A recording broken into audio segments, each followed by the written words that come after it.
Hello, I'm Robert, a voluntary fact checker and helping if you're scared of many things. And this is for anyone who's been scared by all this noise about Greenland. And I'm pretty sure it is just noise. There's nothing there to be scared of at all. So the reason is that Trump can never legally do it. It's in both US or Danish or international law. There's no way to actually add Greenland to the United States. It would be legal in US law or legal in Danish law. Not if it's against the wishes of the Greenlanders. So his tariffs serve absolutely no purpose whatsoever, and so he's likely to lift them quite quickly or not even impose them. So let's go into this in a bit more detail. So that's why it's nothing to be scared of. It's a load of noise, and people make a big fuss about it. And it's a complete nothing burger that the media are not really fact-checking properly, as we'll see. So, first of all, this is what Trump has tweeted, that these 8 countries, and these are 8 countries that have sent some soldiers to Greenland in order to prepare for NATO exercises later this year. And Trump said, and this is open source, they've been completely open, it's on their website and everything, and Trump used this as a reason to put these tariffs in place, and said that because they sent all these soldiers to Greenland, and for reasons unknown, but they actually everybody knows why. If they just go and check on the Danish Ministry of Defense website. But then he says he's going to put these tariffs in place until Denmark sells Greenland to the United States and the sale is complete. And that's a legally impossible transaction. So it's never going to happen. So, given all this background and how it just doesn't even make sense, does Trump even want this?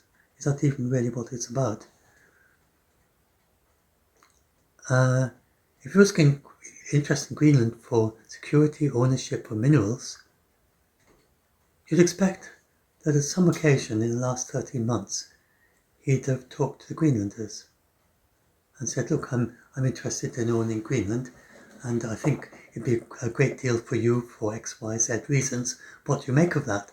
But no. He was recently, someone said that Greenland didn't want the Prime Minister of Greenland, saying that he didn't want to be sold, and he said, who is he? I don't even know his name. I'll get to the actual conversation in a bit, but it's likely hyperbole. He probably does know his name, but shows such a very low level of interest that I don't think it's plausible that he's even interested in Greenland and even knows much about it or has given it much thought. So why would he do this? And the only reason that I've found, after several days of fact checking and trying to dig out what I can, and the only thing I've found that makes sense is just noise to distract from other things that aren't going his way. And that might help short-term as distraction, but this action itself is adding reasons for the Americans to vote against him. It's adding reasons for his own party to vote against him. So it's actually causing problems for him longer term, but it's a distraction in the short term. And people tend to think, oh well, maybe he's got some deep, long range plan, and this is what and instead of ask questions like, what is it that Trump really wants, and why is he really doing this? I think sometimes Trump has no deep plan at all. I don't think he's got a plan. So he reminds me very much of Laurel and Hardy and the scrapes they get into, but Laurel is the one that is very clumsy and keeps making mistakes. But somehow or other they sort of get out of the scrapes, which they have to in order to keep the humour going. It wouldn't make much sense if they both end up in prison at the beginning of the movie and that's the end of it. So they keep getting these scrapes and then kind of getting out of them again, and in order to keep the movie going.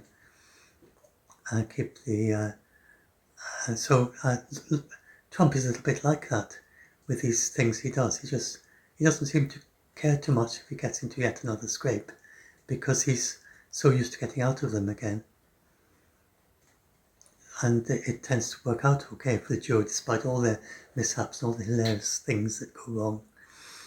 So, and first of all, he's, with all his apparent clumsiness, he is capable of long-term planning. We saw that with Venezuela. He decided before the end of August, the CIA sent the CIA operatives out there, and then they were practicing with a model of Maduro's house and practicing the raid. And he never said a thing about that to anyone, through all the speculation about why he sent a destroyer there, why would he order an aircraft carrier across the ocean, and so on. He never said a thing. But so he does, I'm not saying he never does any planning, sometimes he does. But other times, I think there's no planning. I think he's just like Laurel in Laurel and Hardy, and he's just making one mistake after another and getting into scrapes and getting out of them. And in this particular case, I don't think he can have any long-term plan for Greenland.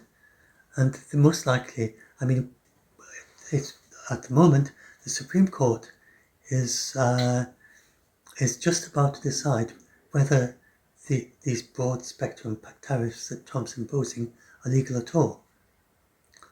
And the worst case is that the US government might have to pay back $200 billion in tariffs. That's over a fifth of the entire military budget for last year. They might have to pay back if the Supreme Court decides against him. And this, if the Supreme Court does decide that, it'd be interesting to see if they cite Trump's tweet about Greenland. Because it's a real stretch to say that Trump has, as an economic emergency, he has to put tariffs on his NATO allies, Denmark and all the others that are involved in military exercise in Greenland, in order to force them to illegally sell it to the United States in a transaction that the United States would never be able to recognize legally either, in order that the United States can be able to provide security for Greenland. I mean, that whole house of cards, I can't imagine the Supreme Court being convinced by that. And so some of his tariffs, they've got very threadbare reasoning, but the Supreme Court has been reasonably tolerable about quite threadbare reasoning from the government. But in the oral government arguments on the tariffs, the Supreme Court did not seem very favourable to the government at all. They even got to the point of they asked the plaintiffs, if we require Trump to pay back all the tariffs, how practical will it be for us to do this? And that's a question they'd only ask if they were seriously thinking about requiring the government to pay back all the tariffs. So they're at least considering, not even, they had the option to stop the tariffs, to stop him from doing tariffs going forward in the future. They've got an option to ask him to pay them back. And the Supreme Court justices, in all arguments, were considering the practicalities of asking the government to pay the tariffs back. So I can't see this Greenland thing helping his case there, can you? I mean, what do you think? Think it over, is that a sensible thing? Anyway, so there's one good thing here, that we have, this is no longer need to worry about the military threats.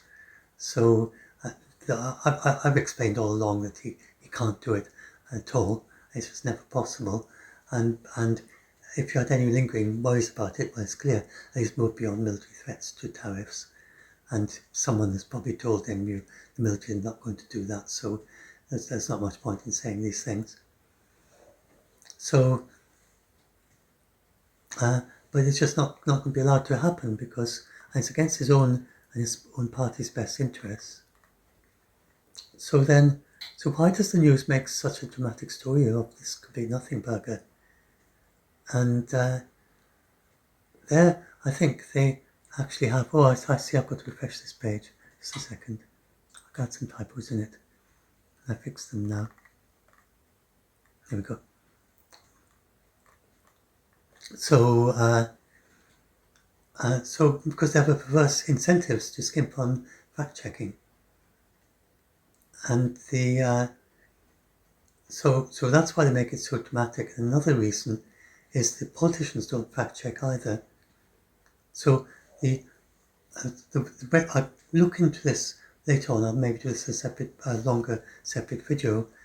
But the journalists, they have a perverse incentive to skimp on fact checking, because the boring facts, if they've got a very dramatic story like this one about how Trump is trying to force Denmark to sell Greenland, and Greenland doesn't want to do it, and Denmark, they're all protesting.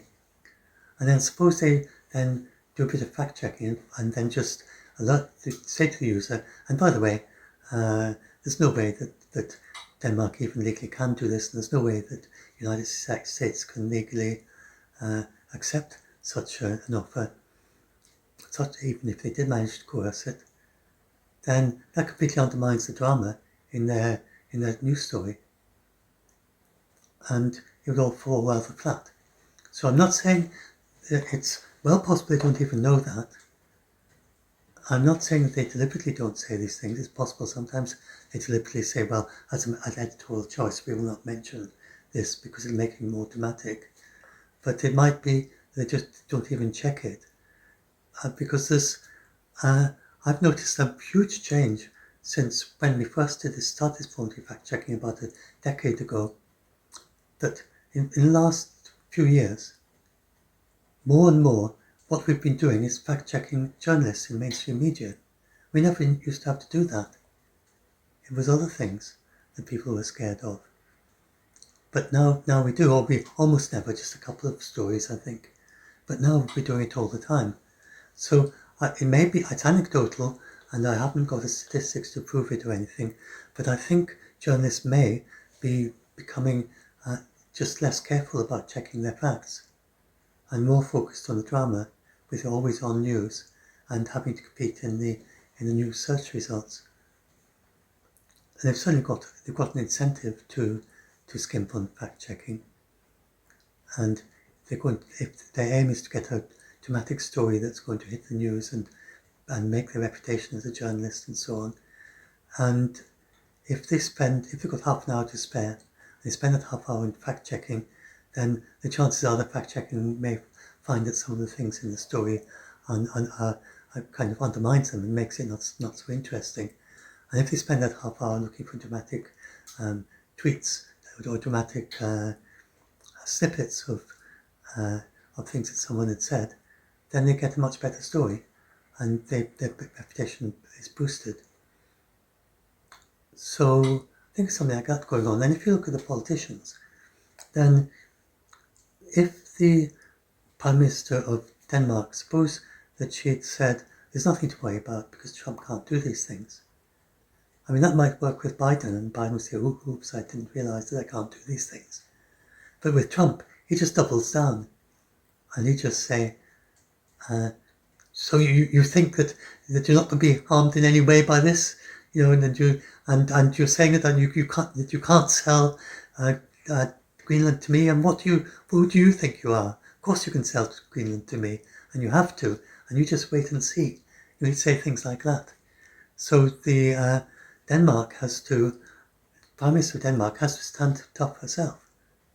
So it's independent fact checkers have to do it, because the politicians are not going to be doing the fact checking, because it just doesn't work with Trump, and the journalists aren't doing it, and it doesn't seem to even you just don't get people fact checking this stuff because it's not their priority.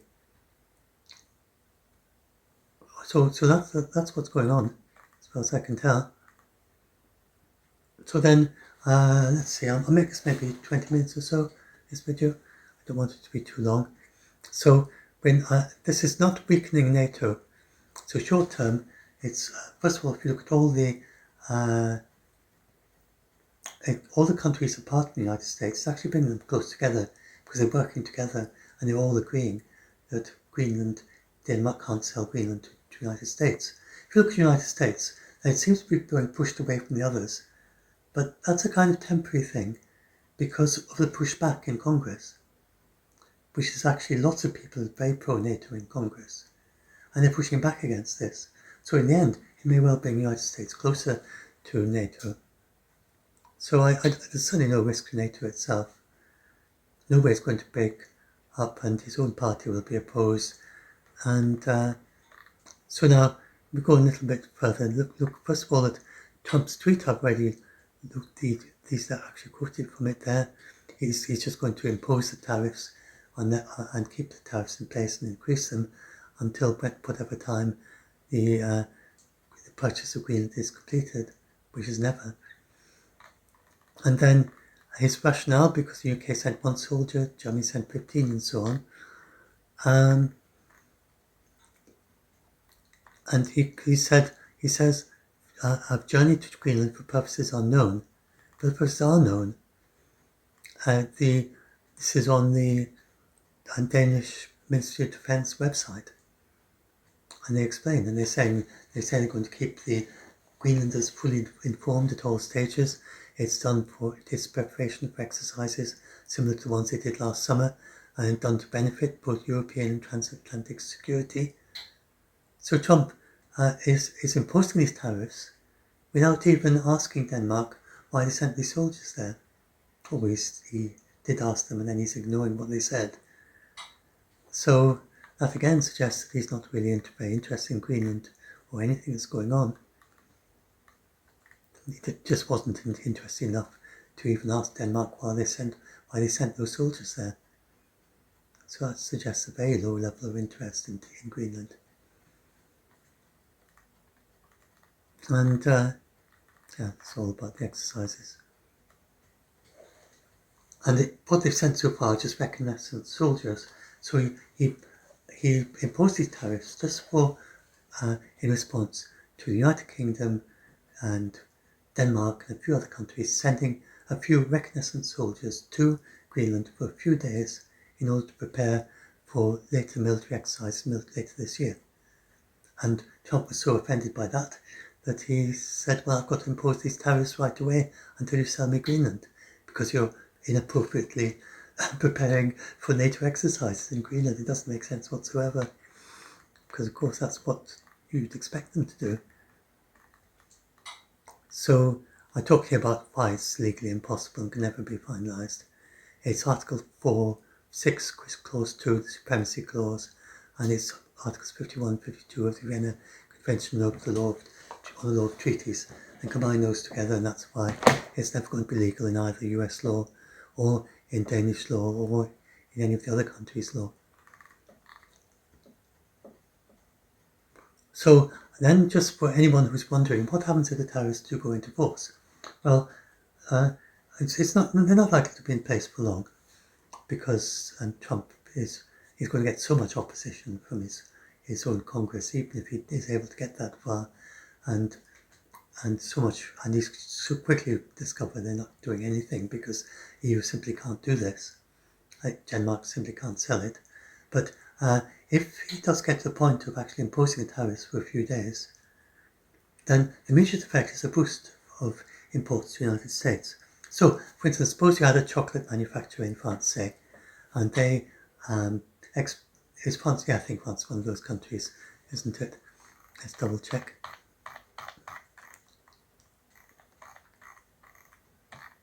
Pretty sure it is.